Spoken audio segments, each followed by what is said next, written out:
if you have been tearing down virtue signaling on the left and tearing down virtue as well, you are left with a really negative space to be in. If everything is your choice, then at some point everything is also your fault. The church needs the gospel a lot more than the church thinks it needs the gospel. I think it would be amusing to someone who came from a third culture in and said, you guys are having a Christian argument in a kind of weird and munted way. And my line is always, we're hurling Bible verses at each other. We've just forgotten the references.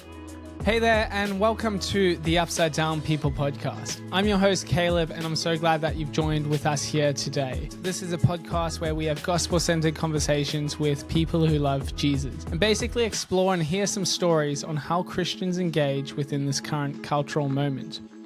If you haven't already, please like and subscribe to our YouTube channels or follow us on Spotify and Apple Podcasts.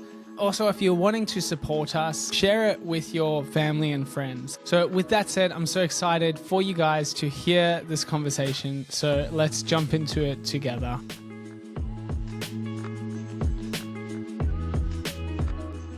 Welcome to the Upside Down People podcast. Rory Shiner and Glen Scrivener. So glad to be having a conversation with both of you here today. How are you going? I'm going good. I'll have to ask Rory. His day has already happened, but I'm back in the past in the United Kingdom. What's it like in the New World, Rory? Look, the New World is great. We're in every sense of the word. So in Australia and however many hours ahead of the UK. So yeah, if you're listening to this on Tuesday, you're gonna love Wednesday. It's a cracker. Wow. Yeah, looking forward to it already. Yeah, and we're going to be talking about the brave new world, so we can pretty much steer all the questions at Rory, seeing as though he's in the future. I'll just tell you about the old to do world. when you get here. Yes. Yeah. The glories of colonialism, and yes. As an Australian living in the UK, I'm well placed to talk about that. Absolutely. Brilliant. So, a means by starting, maybe we'll start with yourself, Glen. Share with us the importance of what you do. And actually before that, how would you describe your job? And then why would you say it's important? And then we'll jump to you after that, Rory. I often say that my job is to shoot my mouth off about Jesus, and because my job, I guess, involves a lot of words, and hopefully those words are, in one way or another, about Jesus. So you might call me an evangelist. Some people call me a cultural apologist. I don't tend to call myself that kind of thing, but if by apologetics people just mean thoughtful, contextualized evangelism that takes people and their questions seriously, then sign me up. But yeah, so at Speak Life, we basically try to evangelize the church so that the church can evangelize the world. And it's that kind of thing. We think that from the overflow of the heart, the mouth speaks. Matthew 12, verse 34. And so we try to fill people with Jesus-y goodness so that they might overflow with words of witness. Yeah, very good. Right. Before you go, Rory, what does it mean to evangelize the church? Is there something missing in the church that it needs evangelizing? Yeah, the gospel. Same as with me. So I'm not sort of throwing shade at the church, saying it's utterly heretical or apostate. But the church needs the gospel a lot more than the church thinks it needs the gospel. And so a lot of what I do, like we've got this evangelistic course called 321. Where it's the sort of course that you can bring your non-Christian neighbor and friend to and introduce them to Jesus. But what often happens is that the Christian is bringing their non-Christian friend, and I do a whole bunch of teaching from John's Gospel and elsewhere. And there sort of comes a moment where the Christian has spent all their time facing their non-Christian friend, saying, "Did you hear what Glenn said? You need to believe what Glenn said." And there comes a point where the Christian turns and starts to listening to what John's Gospel is on about, and starts to say to themselves, "Oh gosh, I need this." And we go into, 3 refers to the Trinity, and 2 refers to the 2 Adams, and 1 refers to union with Christ. And Christians are largely lacking on those subjects, in spite of the great work of Rory Shiner on trying to get us to think about these great doctrines. We still need much more about this stuff. So we're kind of evangelizing Christians, which is why I often call 321 it's a Trojan course, where we're basically trying to evangelize Christians. they thought they knew the gospel. They did not know just how rich, how powerful, how compelling it really is. And so, a lot of what we're doing is making Christians go, wow, Jesus is great, because from there, evangelism happens. And if Christians are not saying, yeah, Jesus is great, then all the willpower in the world is not going to crank up the evangelism that's happening from Christians. Brilliant. Over to you, Rory. What do you do, and why would you say it's important? So I am the pastor, fairly generic standard issue pastor of a church in Perth called Providence Church. I do the work of an evangelist, as Paul tells Timothy to do. And I massively resonate with Glenn in that I don't think when Paul says to Timothy, do the work of an evangelist, I don't think he's saying, oh, you've got a day job, and in addition to your day job, keep up with your admin and eat your broccoli and make sure you talk to unbelievers. I think probably what he means is herald the gospel. And it's probably a degree of promiscuity about who you herald that to, because I absolutely resonate from Churchland that the church needs the gospel, and the gospel overflows to the world via the church. I think I do think it so happens that one of my favourite things about my role is talking to actual unbelievers about the gospel. But I think this is a vaguely mangled quote or resonance from Tim Keller, where what you're really speaking to is not so much Christians or non-Christians, but you're speaking to unbelief, and that's what I think I'm addressing. So on any given Sunday and equivalent context, I'm wanting to herald the gospel of the lordship of Jesus and address unbelief wherever I find it, which is to a large degree in human hearts, Christian and non-Christian, including my own, and that's how I think about it. That's what I do. Awesome. I think it's pretty exciting to have a conversation with both of you. Rory, you're a fascinating thinker, and then also the way you communicate the gospel. I think, you really do nail it, speaking to the unbelief. So just getting a viewpoint of what does evangelism look like from a pastoral perspective within the church, and then yourself, Glenn. You're over in Perth a couple of months ago, and I was just from your keynote that you did, and then also I grabbed you afterwards, or we bumped into each other, and I think I was supposed to be doing an elective, but just got chatting, and it's your ability to discern what's happening behind the culture. And then to speak into that from a gospel perspective, and to see how Jesus enters into that, I think is really important in this moment that we find ourselves, and really helpful as well for Christians to begin to think how can we evangelize? How can we be heralds of the gospel where we find ourselves? So looking forward to this conversation with both of you around evangelism and cultural narratives. Maybe a helpful place to start would be how would you define evangelism? What is there a working definition within this culture, or is it just a standard heralding the gospel? How would each of you define it? Can you start with yourself, Glenn? And by the way, I fondly remember that conversation. All the best stuff at conferences happens over coffee, I think. That was great. What is evangelism? Well, I guess the clue is in the name. It's got to have something to do with the good news, which means it's got to be something of, like you say, a heralding or a proclamation of something that's happened. Therefore, the gospel is not even a set of propositions, and it's certainly not simply a lifestyle. It's got to be something that is spoken, and that centers on the person of Jesus, Getting more specific than that, people want to then they might want to go to the book of Acts and kind of boil down all the sermons in the books of Acts to sort of say, here is the non-negotiable list of propositions that you must convey in order to get the gospel across to others. I often think that's a really weird thing to do. Why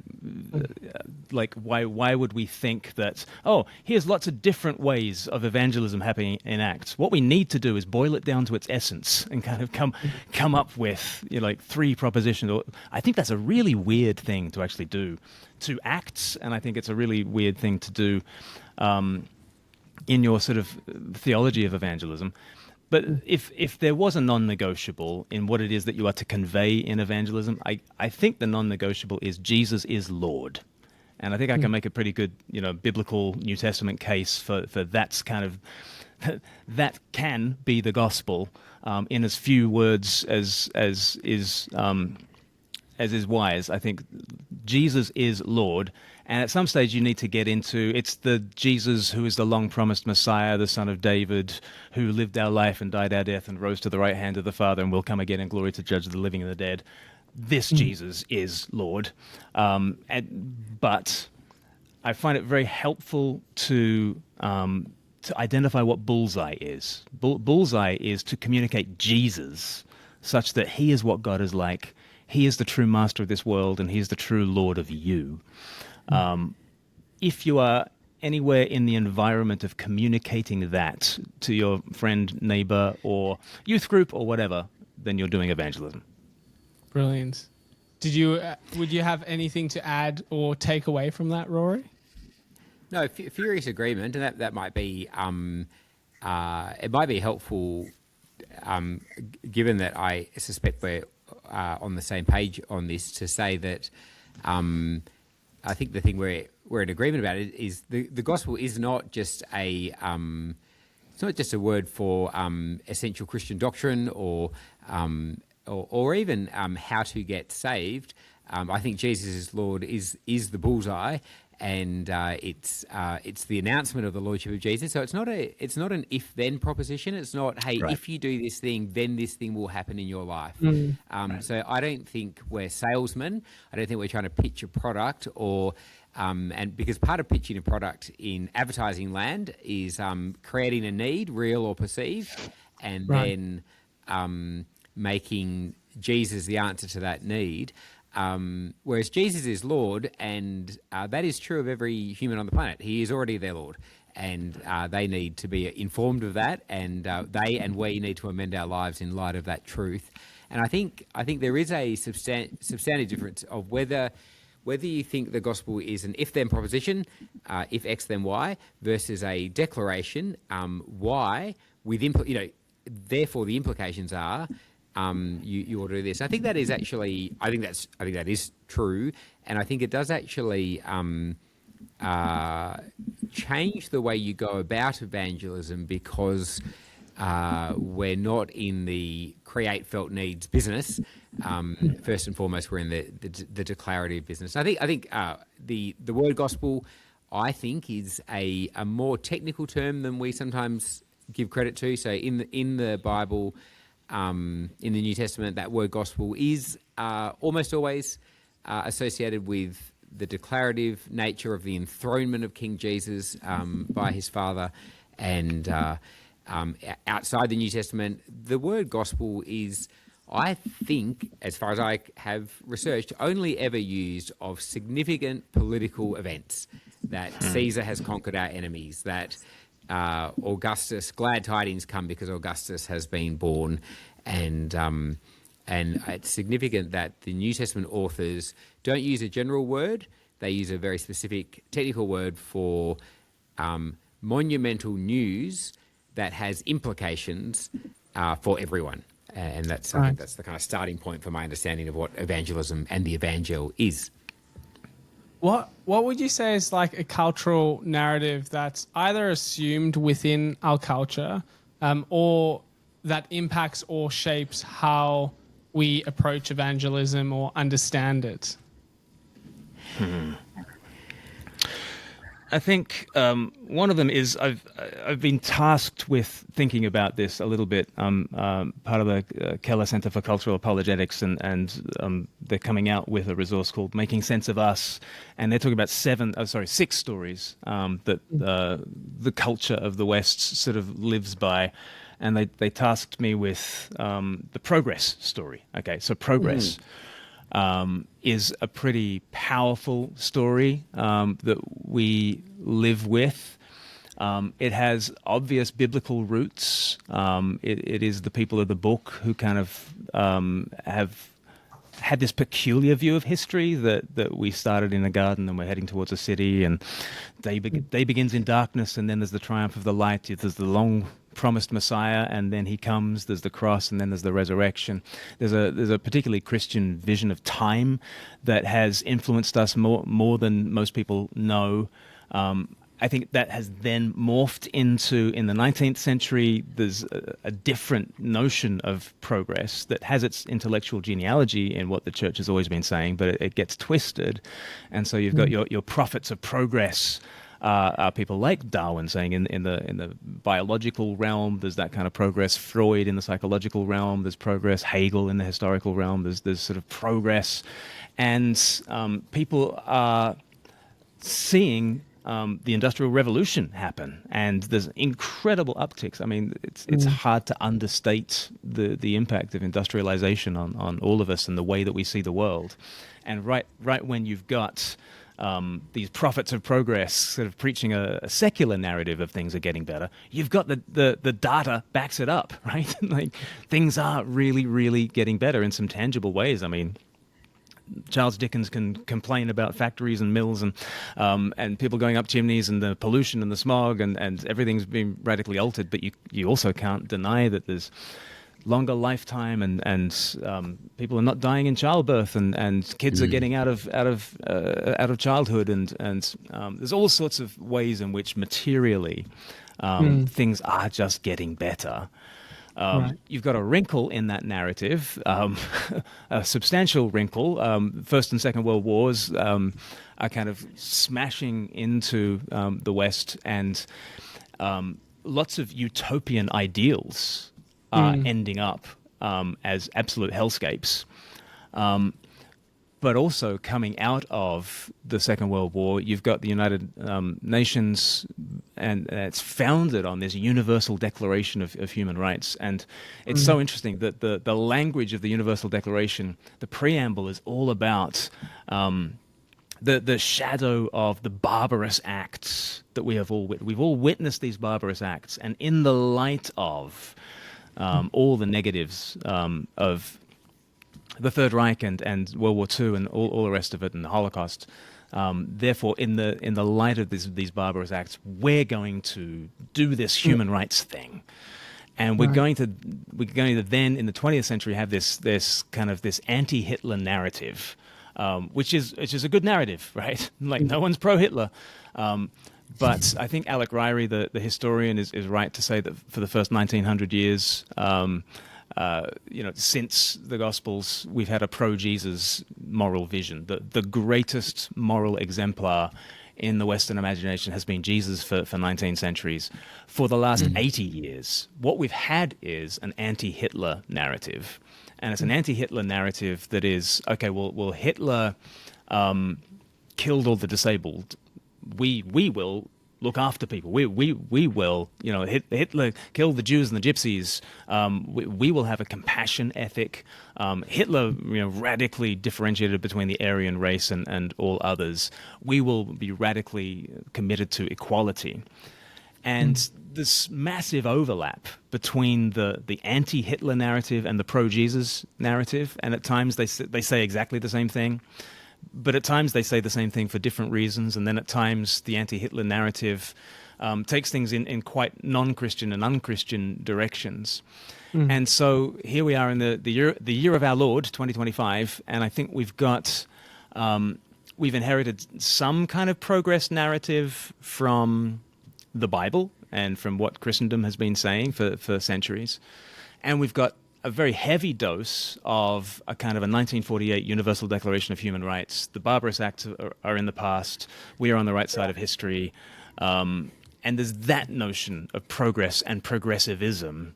And really, there is a wrestle at the heart of the West right now about that narrative, because some of the excesses of the progressives for the last decade plus have led to an anti-progressive backlash, right? Right. And so now we've got the anti-woke, because they now identify the anti-Hitler narrative as just wokery, and now the anti-woke just, they mistrust all that the progressive had said, because they were overplaying their hand about believing that we were on the right side of history. And now they think that the anti-Hitler narrative is just virtue signaling, and they want to tear down the virtue signaling. In the process, they might end up tearing down quite a bit of virtue as well. Right. And so we've got the anti-Hitler and the anti-woke narrative that are very prominent in the West today. And I've already spoken so long, and I'd love to hear what others think about this. Well, before you jump in, Rory, because I'm sure you've got a ton of thoughts as well, I'm curious, I'm reminded of C.S. Lewis's quote about, or he coins chronological snobbery, right? So it's new ideas are better. And I see that in our culture, that we look at progress and we automatically assume that we're better than previous generations. And especially, I suppose, in the church, where there's a potentially a disregard for church history. So you see that coming through, we're just wiser than the early fathers and that sort of thing. But then you also see it within our very culture. It's you're right, we do have improved healthcare. We've got improved, especially living in a place like Australia, access to education, healthcare, incredible beaches. Our lives are so good. Yet, in terms of the progress that we've made, we're living in the midst of a mental health epidemic. So there's this tension between, well, we have progressed, yet newer ideas aren't necessarily better, or Right. the progress that we're in, technological advancements with social media and globalization, we're seeing a huge spike in just youth mental health crisis, suicides, all of those sort of things. So I'm curious in terms of how does that fit into this sort of what you're saying in this conversation? I guess that's always been... Oh, this is Rory. Sorry. Well, no, I think that's right. That the progress narrative is absolutely one of the core narratives, and it's definitely a product of the Christian faith. You see it actually in the New Testament has to argue from the opposite end. So that you remember when John the Baptist comes, he has to say, "He who came after me has surpassed me because he was before me." And we hear that, we think, why do you have to say that? Because he's speaking to a situation where it seems incredible to people that the newer thing would be better than the older thing. Right. And so it's a good example of a cultural narrative that the New Testament is sensitive to, that because the ancient person looks at that and they walk past pyramids and they're better than anything we've built, and the ancients are revered and big and we're small relative to them. And so it seems natural in that world to say John the Baptist is he has to make that argument, basically, that the person who comes after me is superior to me because he's before me. I think that is that's right, that the progress narrative is owes its impetus A, to the Christian faith, and B, to the kind of demonstrable thing that you know that your iPhone, whatever we're up to, 14, is better than your iPhone 7 or whatever. So we're so used to the next thing being better that we're given to this kind of chronological snobbery. And I think I also would observe that we are very... one of the features of the way we narrate ourselves as weird, Western educated, whatever the other ones are. Glenn will know all these. Industrialized, rich and democratic. There we are. As those people, we have this narrative where we read widely but thinly. And part of C.S. Lewis's great thing is that, in actual fact, I remember I did arts at uni, and any book you came to, it didn't matter whether you were reading Jane Austen or Homer or Mills and Boons, you already knew that your questions were more important than their questions, that you were going to read Jane Austen, and the question was, how is gender represented in Jane Austen? Or how is power differentiated in the Odyssey? Or, who owns the means of production in, Mills and Boons or whatever? Which just means that we think our questions are much more important, that we have reached this point where we know better than our forebears and can look down on them. So I had this probably not unique experience where I did, arts at a perfectly good university, English and anthropology and all the rest of it, and then went to Bible college. And it was at Bible college that I had what I would call a liberal humanist education, because we were told to read Plato seriously and say, he might be smarter than you, and you ought to listen to him. And Isaiah might know things that you don't know. And so there's a lovely flip in Christian discipleship where you have to yield to wisdom coming from before you. But coming back to evangelism, I think that is a very big challenge for us, that we're speaking into a narrative, and I think almost all cultural warfare in the modern West is in some sense a civil war between competing visions of Christianity or Christianly derived things. So a lot of the woke stuff really owes itself to, as Tom Holland would say, where does the exaltation of the victim come from? Probably from the cross, probably from a religion that worships a man who is the ultimate victim, and it's not. You don't have to be Einstein to think, that culture might have something interesting to say about victims. But Christianity also has a strong, for the want of a better word, maybe a strong conservative element, because we're in God's world. It's a world that He made. He set up society. The magistrate bears the sword. Even civil society that doesn't owe anything consciously to the God of Israel. And so Christianity does, I think, at its best, is bringing both this sense that the future is going to be better than the past in the new creation, and the past owes, and our world owes our epistemic humility and curiosity, that we step gently into the world, expecting it to be the world that God made and designed and so on. So I think lots of those competing left and right cultural wars, I think, would be amusing to someone who came from a third culture in and said, you guys are having a Christian argument in a kind of weird and munted way. Yeah, and my line is always, we're hurling Bible verses at each other. We've just forgotten the references. And I think what's interesting is that on left and right of the Christian story, if you've got the pro-Jesus original source code story, and you've got these offshoots. The anti-Hitler story is unimaginable without the Jesus story. And then you've got a doubly negative anti-woke story that has deep suspicions about the anti-Hitler story. They're roughly on left and right, although left and right is meaning less and less in the political realm. But in one sense, perhaps a much more helpful taxonomy is not left and right, but nature and grace, or grace and nature, if we're going left and right. That actually, what we're actually arguing about is, the grace side of the nature and grace kind of unity. It's meant to be a unity. The grace side is all into let us perfect what is there, right? Let us lift up that which is into that which it might be. And You might be downtrodden. Let us lift you up by grace. Into you are a victim, but the victim gets raised by grace.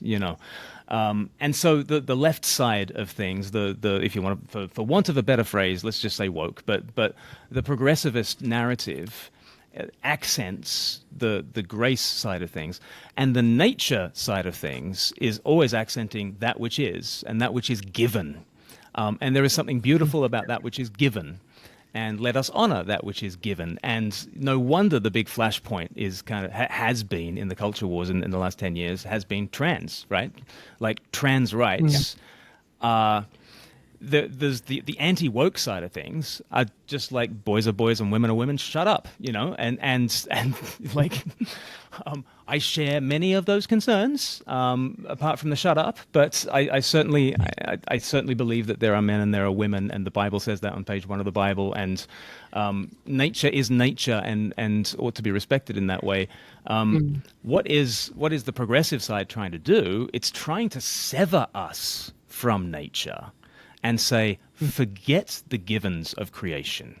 You could be, well, by grace, by choice, you could be whatever you want to be. And then we have to respect that choice because you are now a sexual minority, and we know how we ought to treat minorities because we've inherited it from the Jesus story. And so these two narratives, the woke and the anti-woke narrative over trans, it's a subverted theological conversation about nature and grace. And Christians have the opportunity to come along and say, hey, nature and grace are actually united in Christ, the Word that became flesh. And there is an integration of grace and nature in Christ. When you divorce nature and grace from one another and from Jesus, this is where we get the problems. Absolutely. Yeah. I think that's so right. And I do think that not pretending particular expertise on this, but I think part of the theological kind of way of structuring the mental health crisis and so on is partly that I think that we've come up short on the one of the things about the progressive narrative detached from Christ is that it doesn't really have any space for what you'd call chronic problems, as in that expects to be a situation where things are just solved and healed and moved on, and in a I think as I put it somewhere, if everything is your choice, then at some point everything is also your fault. And so I think modernity detached from Christ puts a weight on people to say that you've written your own self into existence, you're self-authored, and then at some point you're the person who is unable to ameliorate their condition or change their condition doesn't have any word of graciousness for their circumstances. And I often do that thought experiment where you think of what would the version of you, say the three of us on the call, what would that version be like if everything was true about you biologically and in terms of personality structure and so on, except you were born 500 years ago. The 500 years ago version of you would have been had maybe 7 to 9 brothers and sisters, 3 of whom would have died in childhood. You would have been to any number of funerals by the time you were 18. Most of the songs that you learned and most of the poems and liturgies that you had memorized would be about how to cope with givens, because so much was given. Your career, your role as per your gender, the village that you lived in, the religion that you were in, and so on, were all givens, which I think the part that the gospel addresses in that is that your givens aren't the final word, that you are the possibility of repentance is held out and genuine change, but we have missed any sense of actually there are givens that I just need an ameliorating word in the hope of and consolation in the hope of something new coming about. I think that is part of the weight that a young person now bears is that kind of the impossibility of self-authoring. Right. Yeah, I think that rings so true in terms of like we live in a society detached from community. So no longer do we look from like to our community to tell us or affirm like, hey, yeah, you are a man. This is your role. These are your responsibilities. This is how you contribute to our society. And also this is how you don't. Instead, we're told like, look within, and then you tell us what we need to affirm in you. How, like, just sort of thinking that through, because I think like one of my questions is how much of that has influenced the way we see people evangelizing today, and also how can we take the gospel, being aware of this narrative or this water that people swim in. How do we like infiltrate it or swim in it and help people become aware of it? I think Tim Keller talks about, yes but no but yes as a way of engaging these kinds of questions, which is another way of doing a law and gospel. So law and gospel, dating back to Luther, but he would date it back to the Apostle Paul. There is God's good law. We don't fulfill it. Here is Christ fulfilling it on your behalf. That actually breaks down into a yes but no but yes kind of sequence, really. There is a goodness here. You know that you do not live up to that goodness. Here is Christ doing it in your name and on your behalf. Yes, no, yes.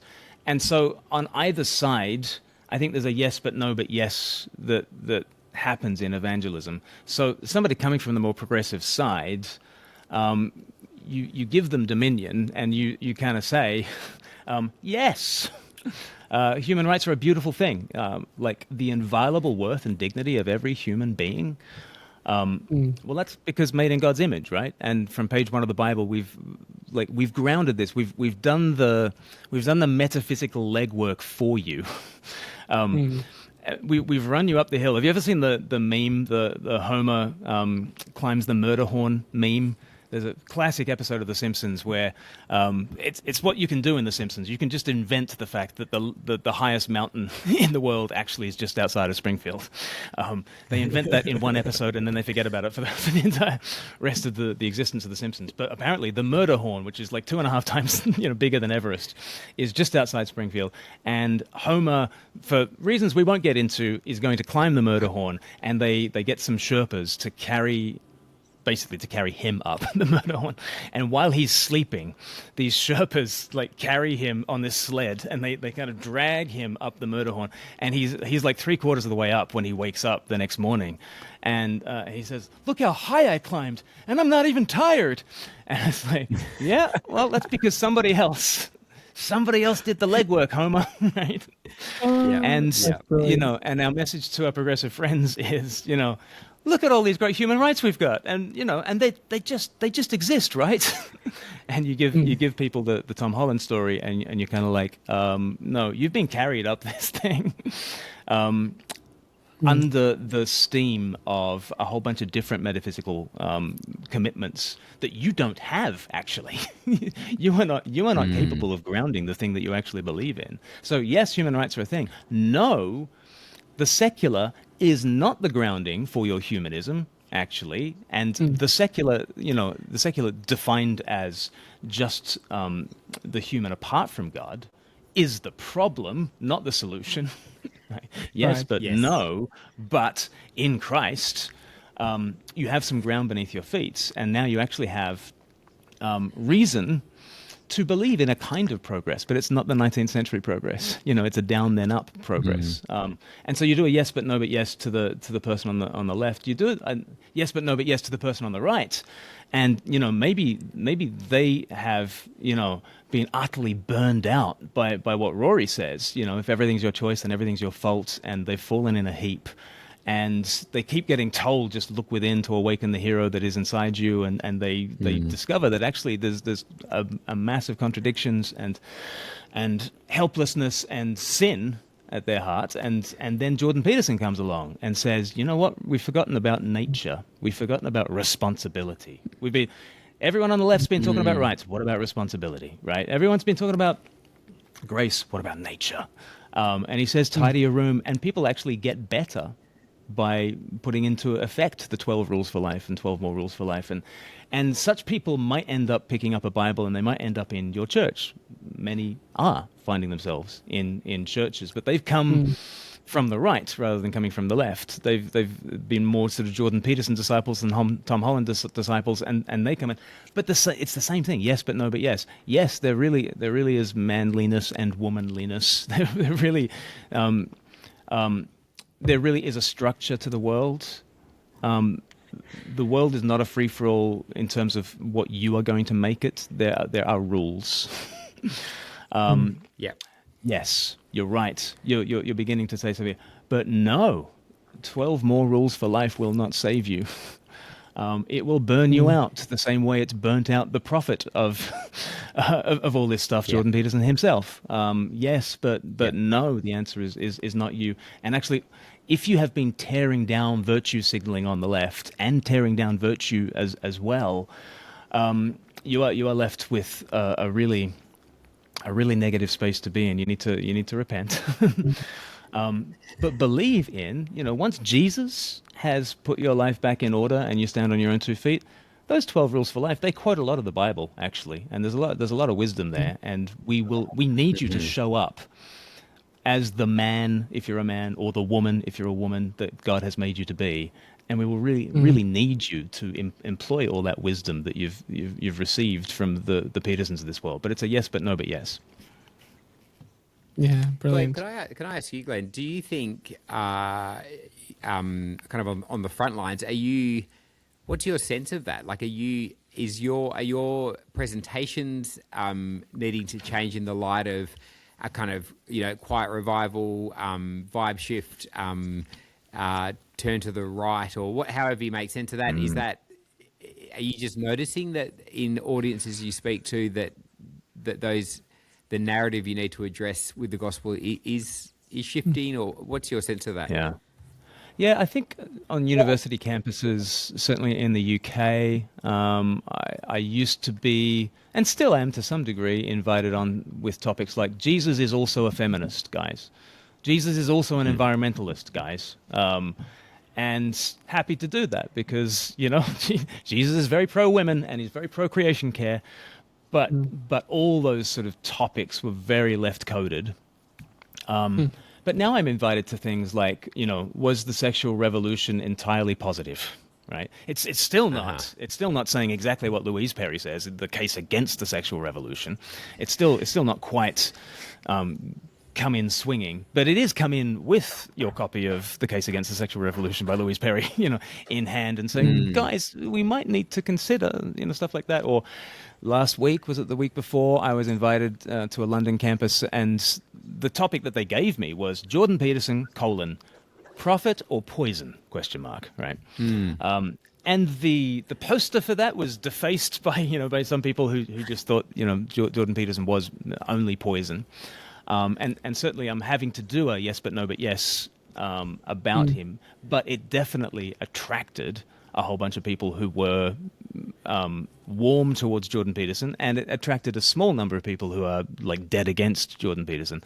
But those who are pro him are less shy of being pro him nowadays, I think.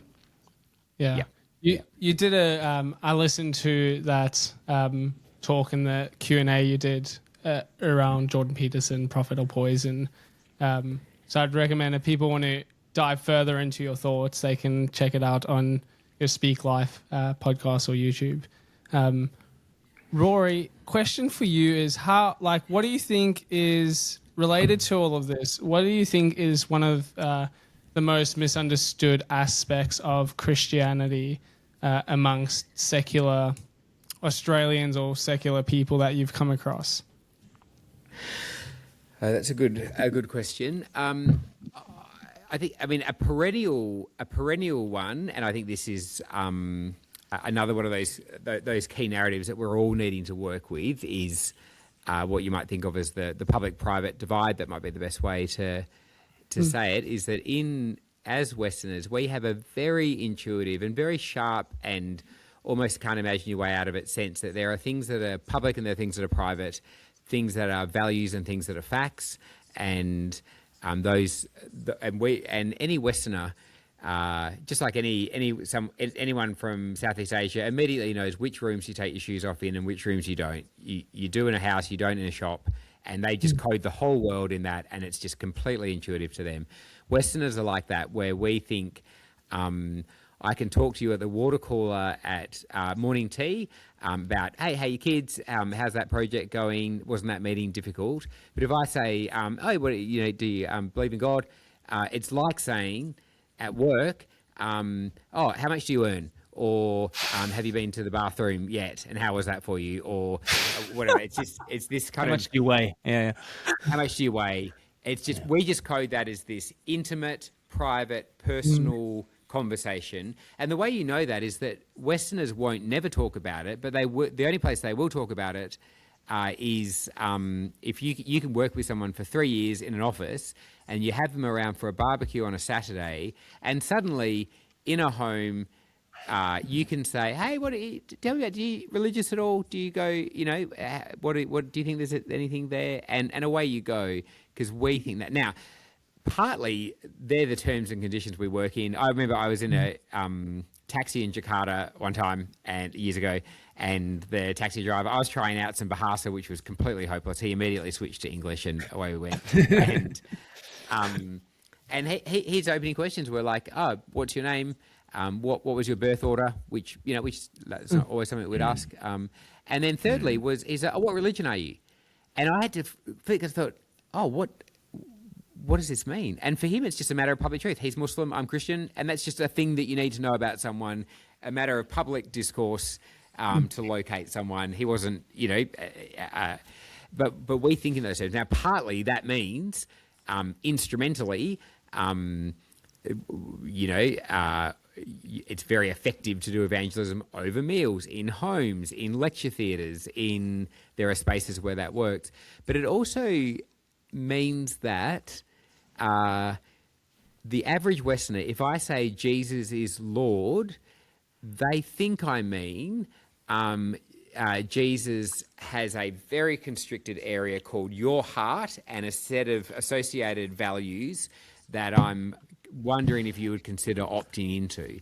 And what I'm actually saying is Jesus is Lord already of your life and of this world, and that's a matter of public truth. One of the giveaways is the Creed, where we've got two historical names straight away: crucified under Pontius Pilate, who was a mid-tier Roman official and born of the Virgin Mary, which that is not saying there's a mythical figure called Pontius Pilate that has a role in the narrative. We're saying there's an actual guy who's in Josephus, and so our religion doesn't observe those things that for Westerners are very deeply ingrained, and it's again, it is one of those. It's one of those kind of illegitimate children of the Christian faith, because one of the great gifts of the Christian faith to the world is, in some sense, a sense of the secular. That there is, the Christian faith says there is a thing called the secular, and it matters, and you can go about doing things in the world, and you're really pulling on nature rather than grace, not in exclusion to grace, but the government has a logic of its own, and you don't need your prime minister to also be a clergyman. And the clerics of the church don't have an inherent expertise on difficult policy matters. They are matters of making sense of the world through the resources of wisdom and observation and pattern recognition, and so on. So I think it's a great gift to the world that there's such a thing as the secular, the of this age. That would be the original kind of meaning. But then that has now pushed the average Westerner's sense of the gospel, that I know where that fits, and that fits around heart, subjective emotions, and so on. And that's a genuine challenge, both for discipleship and for evangelism. Yeah, fascinating. What's your thoughts, Glenn, on is the is there like deconstruction of the sacred secular sort of divide where, particularly in politics, maybe where like you kept your religion out of politics, where now we're seeing more of a discussion of like, well, this is what drives me. And maybe it's also particularly in digital media and YouTubers like Tucker Carlson and Nick Fuentes and Candace Owens, like these really outspokenly opinionated people who claim to be religious and bring that into the public space. What's your thoughts on like the impact that has? And yeah, is it helpful? Is it harmful? Yeah, I mean, it's interesting. It's interesting as an Australian, and I'm sure the UK is similar. Like, as in the at one level, the Glenn jumped back in. You there, Glenn? Cool. Rory's just hotspotting on my phone now. No So, worries. yeah, Rory's fielding the Nick Fuentes question, right? Yeah, otherwise my computer just can't handle it. It's all about the internet connection. You understand? You mentioned those three names together, and suddenly it crashes. That's right. Well, I mean, it is. I mean, they're you could kind of widen. I mean, they represent a particular set of voices in the cultural narrative. If you broaden that to Charlie Kirk's funeral and Marco Rubio's kind of big gospel declaration and the kind of public religiosity of that funeral and so on. There is partly just the truth that America has a different settlement to Australia or the UK or New Zealand, just in the way we have thought about negotiating church and state and public displays of religiosity and so on. And that's at one level. They are just kind of interesting observations on the way. So it's interesting that Australia, England has or the UK has a national church, and Australia has the Lord's Prayer in Parliament, which America doesn't have. But America, with a much stricter separation, buys back for itself this kind of public religiosity that feels strange to us culturally, and I feel like that probably has always been there, and probably in America. And it's interesting in those last 3 to 5 years that those demonstrations of kind of public religiosity and bringing Christianity or various kind of versions to bear on the public square, kind of has been a really kind of fascinating development. I think Nick Fuentes would not be a Christian by himself. I think he identifies as Catholic, but yeah. Okay. Yeah. So I think I'm making a comment just on general the way you speak about God in public, more than those particular figures, which I'll hand over to Glenn for his definitive take on Candace Owen, Nick Fuentes, and we're losing connection again, guys. I mean, yeah. So we've sort of set up some of the conceptual framework for this in that there's a whole bunch of Christendom that leads to a whole bunch of post-Christendom, and we've got these overlapping narratives, and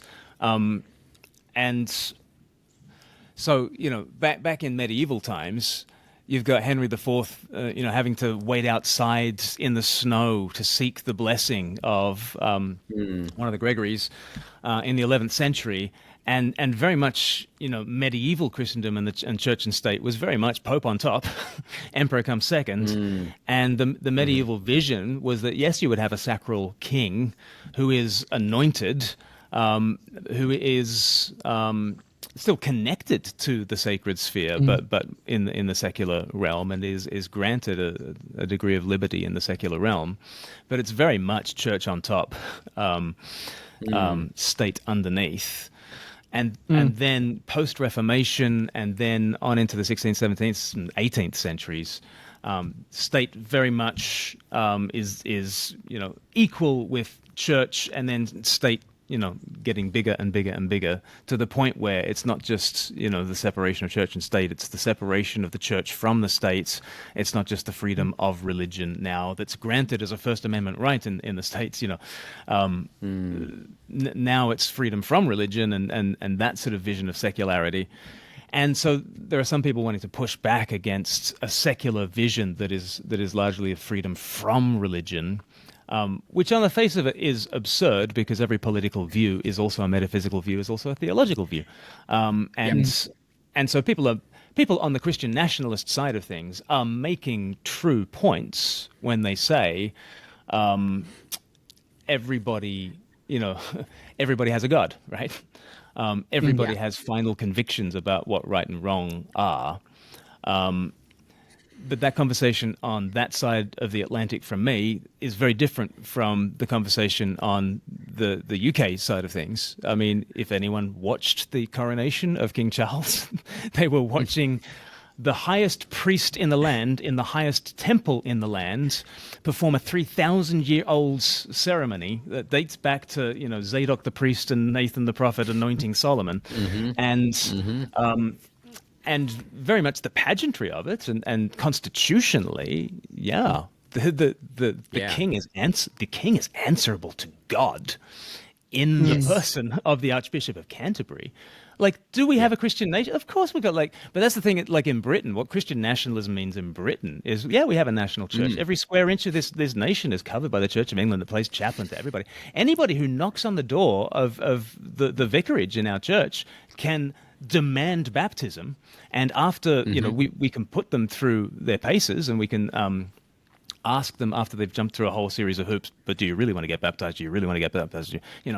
But they have a right to baptize. Like, what do you call a setup like that? Of course it's a Christian. Of course it's a Christian nation from that side of things. Yeah. But then social media leads to the flattening of all distinctives in context, and so we hear what an American says, and an American says here's what we say in radically different ways, because a post-1776 vision of church and state is just very different from the constitutional monarchy that we have, that has been set up, and so we're talking on either sides of 1776 when we have this conversation, and so in answer to your question, Caleb, I don't know. Yeah. Now, brilliant. Maybe I could make a connection and then try this out on you guys. I wonder whether, putting aside the particular politics and some of the more, maybe some of the more repugnant things that we're alluding to, is there a what seems to be part of the a contemporary cultural change is I'd say my sense is that there probably was a strategy in the post-war era, the 50s, 60s, 70s, or maybe accelerated in the 80s and early 90s, where the defense of the gospel was to say the best thing about Christianity is Christ. And you might not like Christianity, but you'll love Jesus when you meet him. And I think that was in its own way, like a legitimate and very reasonable strategy. Because but I think probably what you see both in America and in Britain, I think you see it in the fact that who should be at the coronation but Rowan Williams and his good friend Nick Cave, and Nick Cave's there, and he writes a terrific blog post just to say how incurious could you be about the world to not want to be at this thing, to his kind of lefty mates who think he's done something odd by attending. And I think it is interesting that one of the ways I think about it is that the best thing about Christianity is Christ, but one of the best things about Christ is Christianity. That there is that in a way that is in its own way kind of confusing and bewildering and so on. There is in this kind of listless post-Christendom world people who in some ways are finding Christianity attractive and then discovering Christ within it. And maybe that's our role as evangelists, as they lean toward this kind of this beautiful and somewhat broken infrastructure of a whole way of being in the world and thinking about the way a year plays out and the way communities are formed and so on. that is, I think, for interesting reasons, an attractive thing to a large number of people, and I think that might be part of that reassertion of breaking those kind of post-war bounds of where you are and aren't allowed to talk about Christian things, and what you are and aren't allowed to celebrate about the Christian the Christian inheritance. Is a thing that's, I think that's part of how I've tried to make a little bit of sense of the kind of the vibe shift that we're living through. You see that actually, if you think, at the very beginning of the conversation we defined the gospel, and I think Glenn rightly said that now how that looks in various points of Acts is very different, let alone how we present it. If you think about it, Australia in 1959. Billy Graham comes and his gospel is about the new birth. You must be born again, which is in one way an odd emphasis relative to its emphasis in the New Testament. But of course, he's speaking to a full MCG, Melbourne Cricket Ground, where everyone already thinks they're Christian and would think of Australia as a Christian nation. And the thing that they didn't know was that at the heart of the Christian faith is a personal relationship with God through Christ. And so he really, is commending that.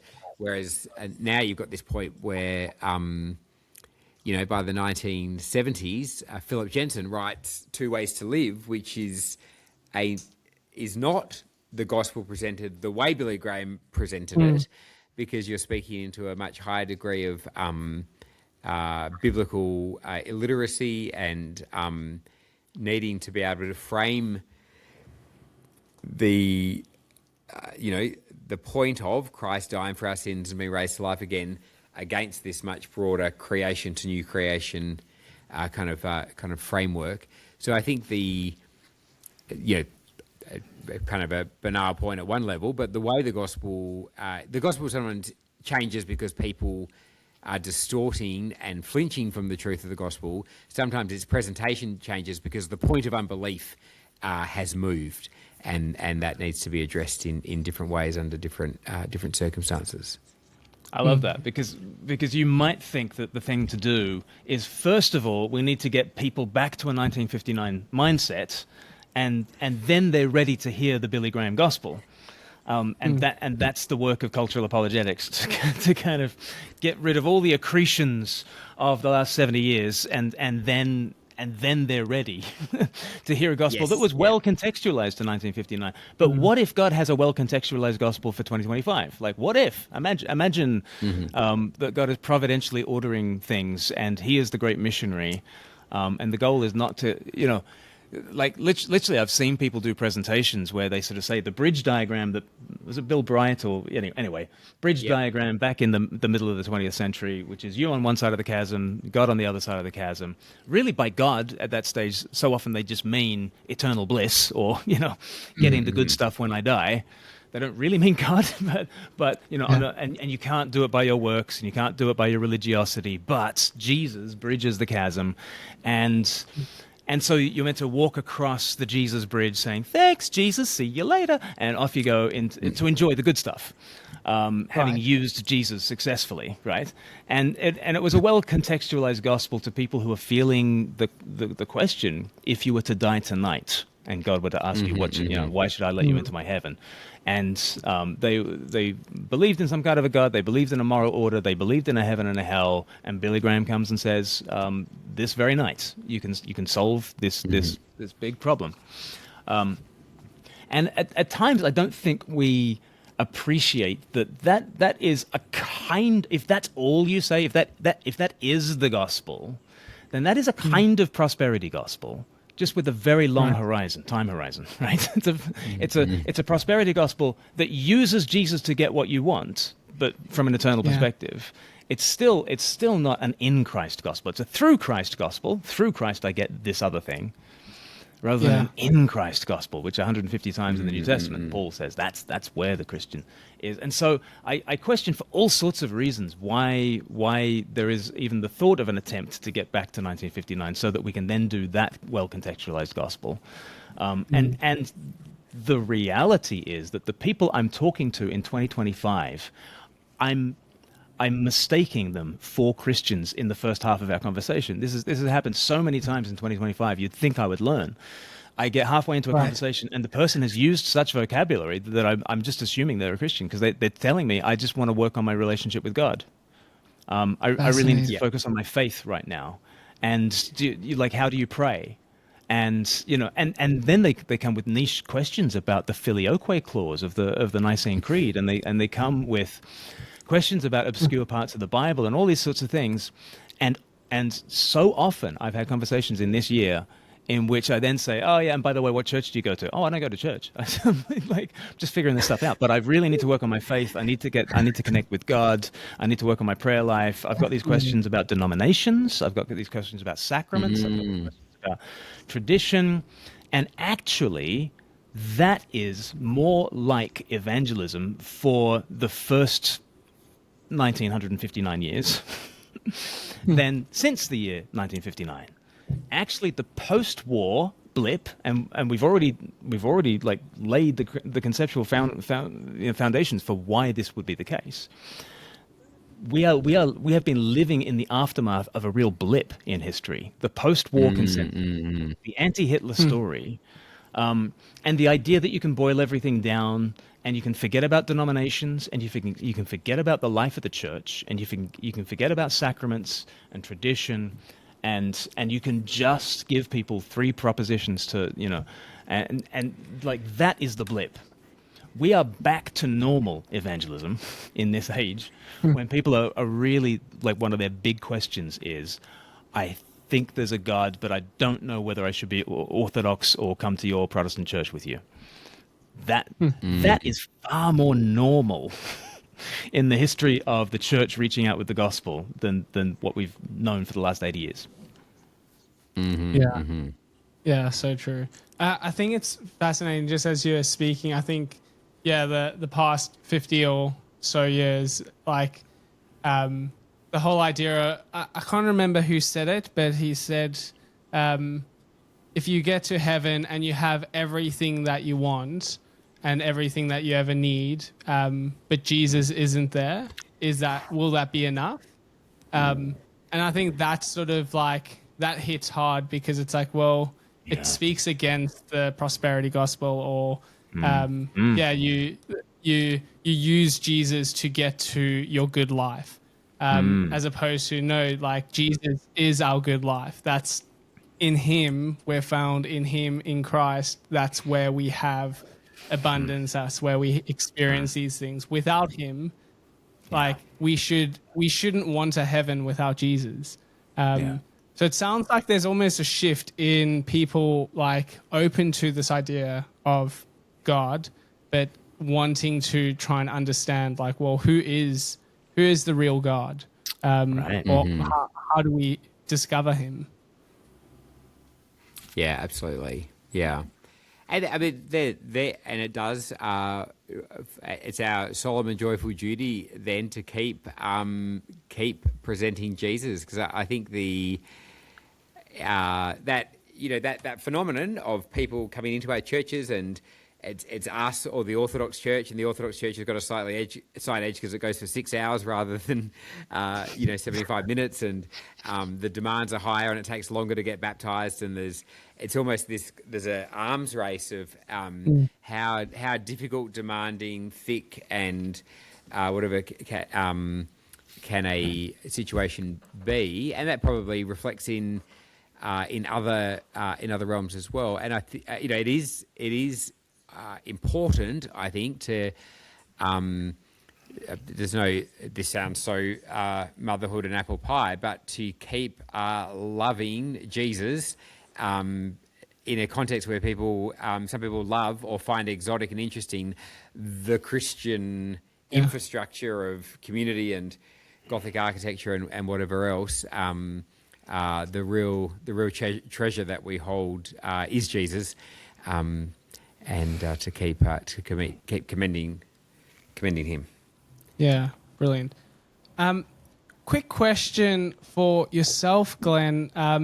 You recently had a discussion or debate with Alex O'Connor. I'm curious to know like how that went. Part of when each of you guys were talking, I was like, what place does formal debate and formal like conversation, like what role does that play? It seems like it's playing an increasing role in evangelism. But just curious to get your thoughts on like if it is productive or if it's just helpful for people to sort of order their own thoughts or ideas or things like that. So, yeah. Well, it's not out yet, so it'll be out in the new year. So Justin Brierley is sort of moderating a discussion. I thought it was a discussion. Alex thought it was a debate, and so I was playing catch up after Alex's sort of opening. Like, I was wondering which Alex O'Connor would come today, and it was that one.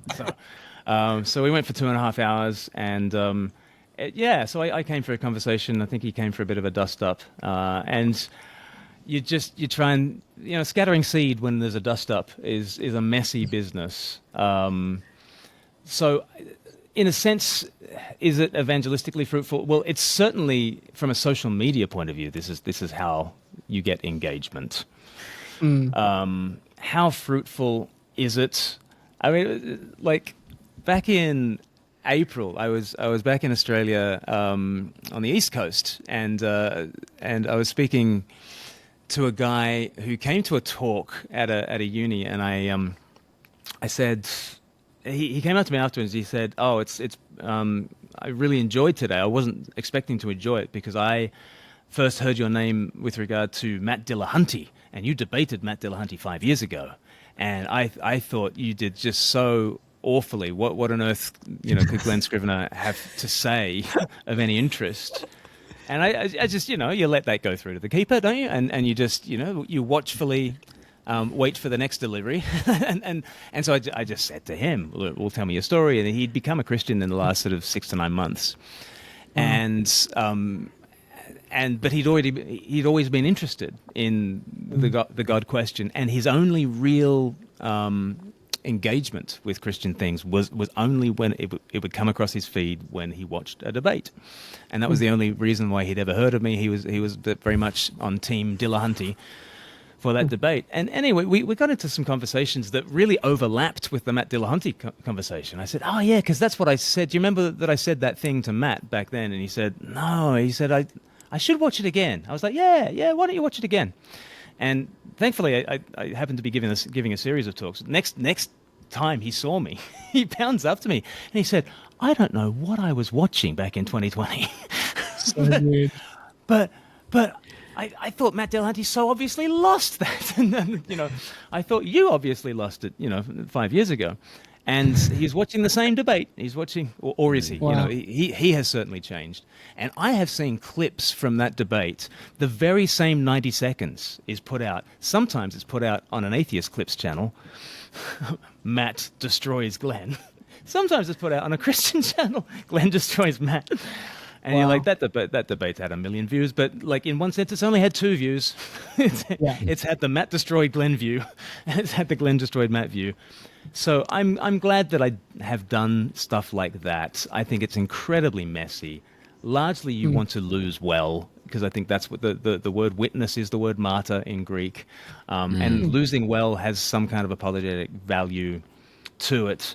Sometimes also, I have gone down to Speaker's Corner many times in the UK, London, Hyde Park. It's a real bastion of free speech, and people go there, but it's largely a Muslim-Christian sort of interchange. And I learnt there that when you're debating the imam in front of you, you're really talking to his followers hanging off his coattails who have never heard this imam put a foot wrong. And they're about to. These guys, like the imam, I'm not sure I'm going to shift the imam, but some of the guys listening in, and just like a final thought on this is Wes Huff is come. I think he's just had his 1 year anniversary of his debate with Billy Carson, right?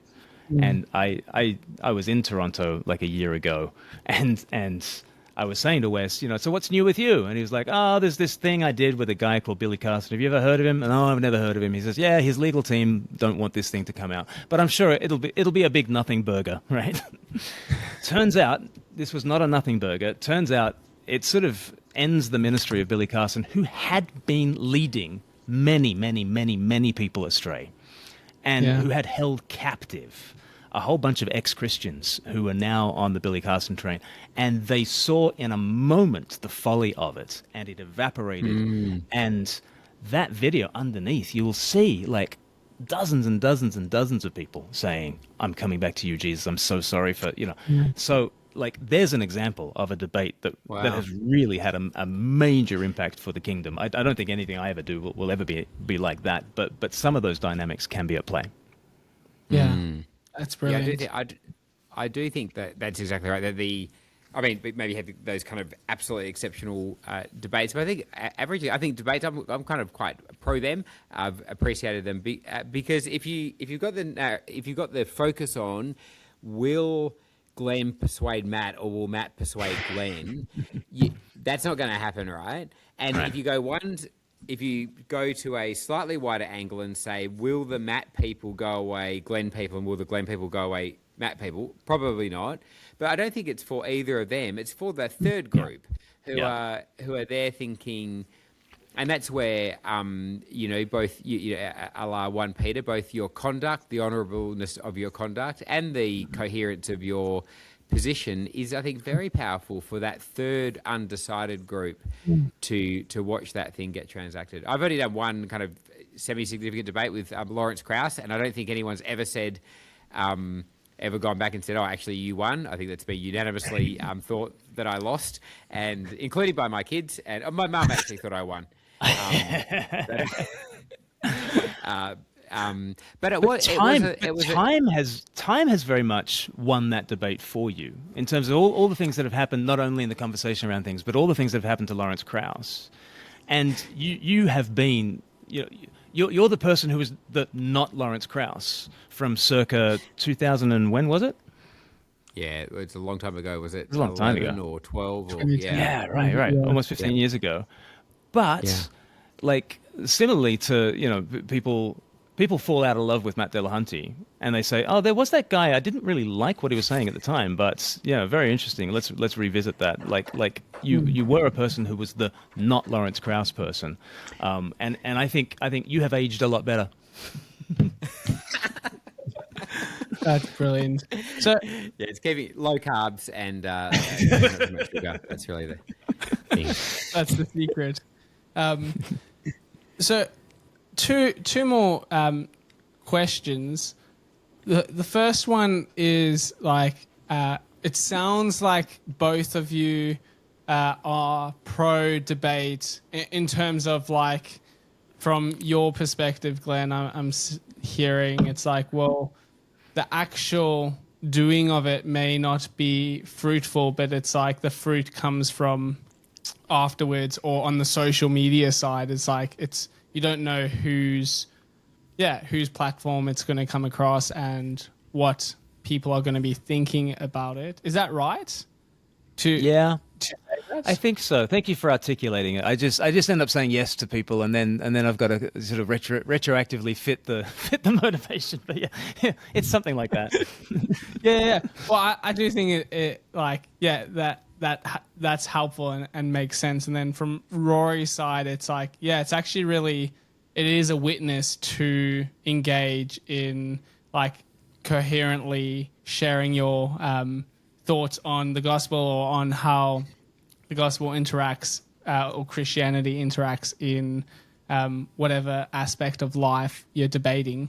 The question in all of that then is like, well, obviously we live in a social media world, so the idea is like you do want to get it out there. How do you navigate that in terms of genuinely helping people or marketing doing something at the expense of people because clicks get you more views and more views get you paid?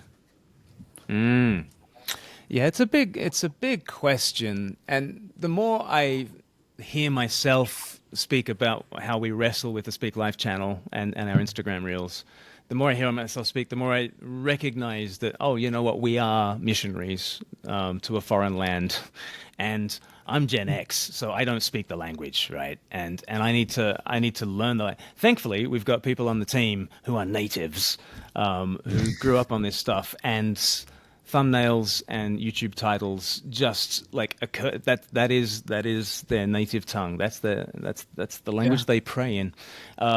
They understand things, and so there's the whole phrase that missionaries are always using, which is learn to speak the local language, never worship the local gods, right? And it's that thing that we're constantly saying to ourselves.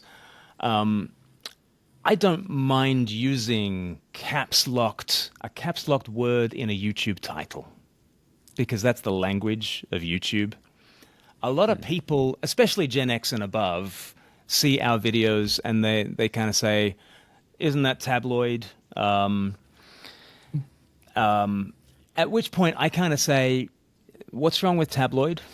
Are we such snobs that Christian communication must be at the level of the Australian newspaper, and not at the level of the Sun Herald, or like what language is proper Christian language about those sorts of things?"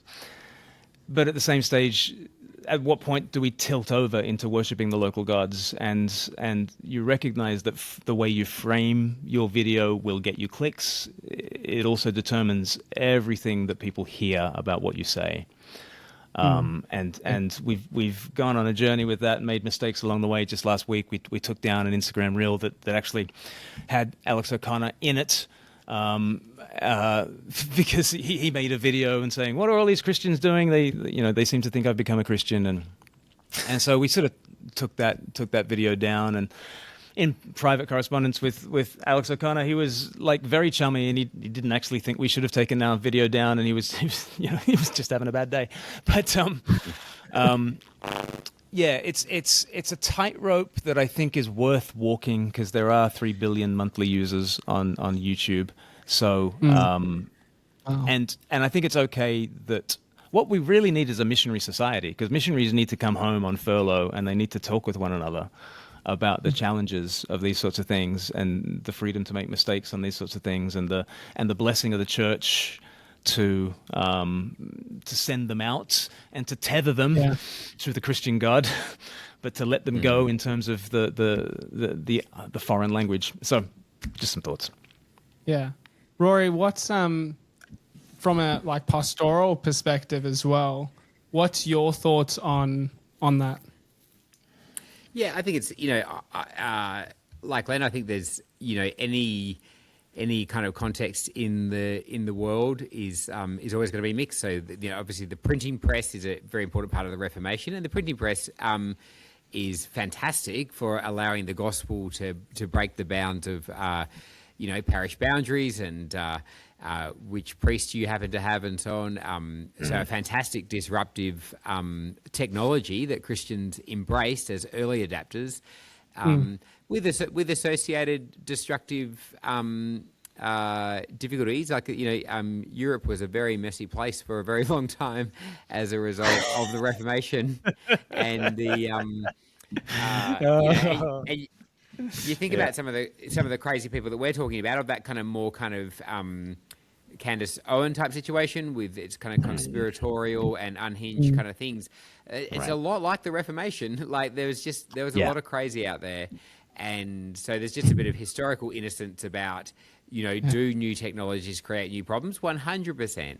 And I think it's a matter of intelligently negotiating that. And just like you might say, I think the Hyde Park tradition's a fantastic tradition. There might be the odd person that you say, "Oh, don't go down to Hyde Park, it's a little bit scary," or it's I don't know, there's some reason that some people should and should not be in red light districts, proclaiming the gospel on the street corner according to their own temptations and so on. So, I mean, at a church level, we're often quite conscious and make mistakes about where do you have to go to get the information about the church picnic or the weekend away or whatever, and are we imposing on you on a kind of 1 Corinthians, meat sacrifice to idols thing. We're putting you in a difficult situation, and we're conscious of that. And I think, but I think it would be kind of obviously insane for Christians not to be present online. It would, even if it is to eventually bring people in, because I think discipleship does happen. Eventually, it's got to happen analogically in communities where people take up space and bump into each other and so on. But I do think it's just a matter of people like Glen, leading the way and working out how to make those spaces, how to speak life and health and peace into complex scenarios. Yeah, that's brilliant. I'm reminded of the scripture in 1 Timothy 1 where when we're talking about the Candace Owens and Nick Fuentes and all the rest, is like, let me just get it up. 1 verse 3-7, like they devote themselves to myths and endless genealogies, which promote speculations rather than stewardship from God, that is by faith. And it carries on. It's like, there is such a fine line in the social media world that it's like that tension of you want your video to be clicked on, so you need something to capture their attention. But it's like, are you promoting speculations or myths or endless genealogies? Or like, what are you is the aim of our charge love that issues from a pure heart? And it's like, I think having that check and balance is really important. That's great. It's such a great quote, and I think it is so true that I think that probably is a very presenting thing of that. Controversy, generating controversy, and generating like the more speculative and crazy the idea, the better, and so on.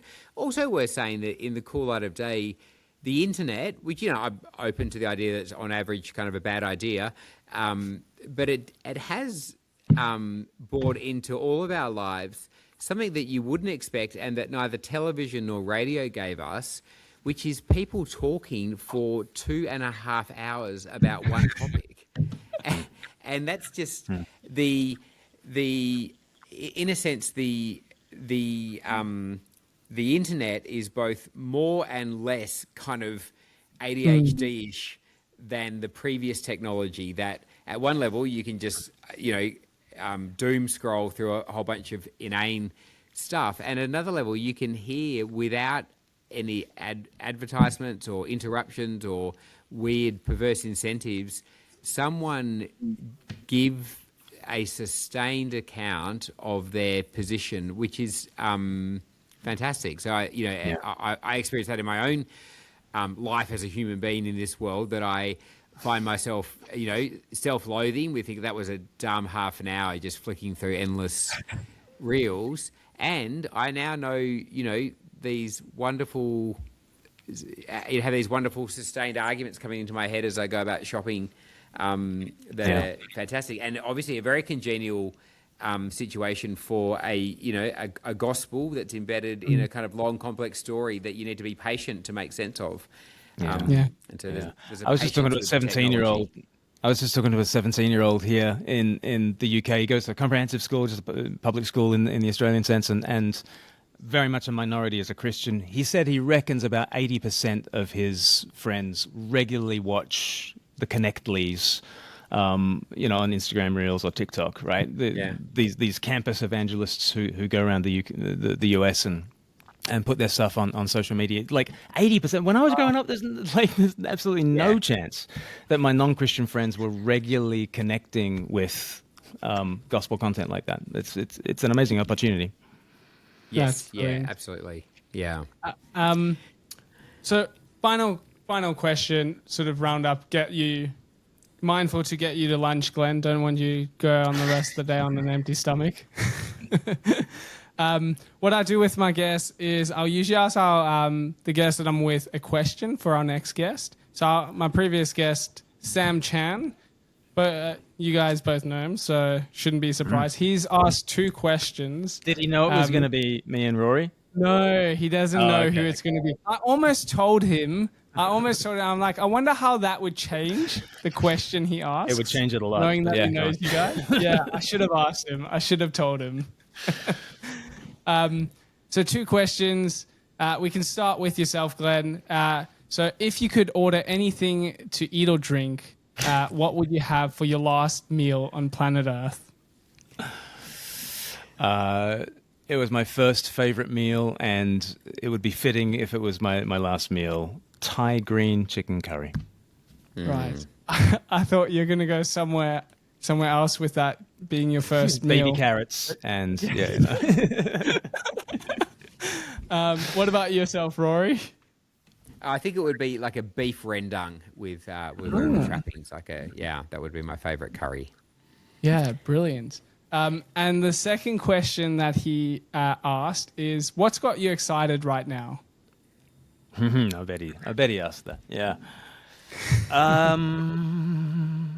There's so many exciting things. This is the trouble. The trouble with working at Speak Life is that Glenn comes in with exciting ideas. You bring all the excitement. I bring all. Come on, guys, can we? I'm the kite, and I need some strings to tether me. Man, I'm very excited about so our 3-2-1 course. We've just done another version of a little gospel explainer short form video that we're going to send out into the world. The last 2 times we've done that, it's done really well, and people have heard it in lots of different ways. So I'm really excited for 3-2-1 to get out there and praying that it makes an impact. Awesome. What about yourself, Rory? If you want to plug a book or anything like that, go for it. Well, I didn't. Yeah, okay. I will now that I've kind of got the permission structure. I'll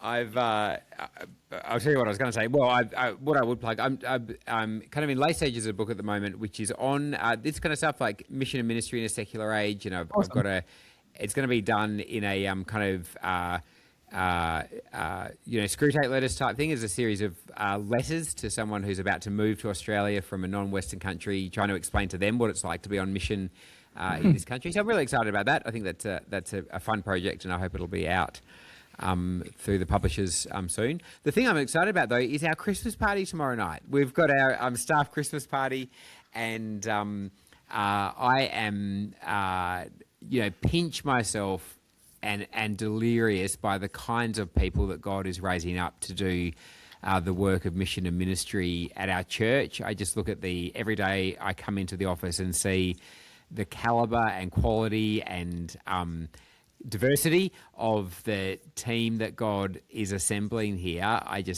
can't believe I get to work in a place like this. So that's what I'm genuinely excited about that. Awesome. And for each of you, what's a question that you want to ask our next guest? Yeah.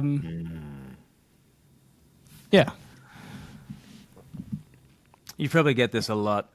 This is probably the obvious off the top question. But assuming that the next guest is over 18 years of age, what one piece of advice would you give your 18-year-old self? Should we go with that?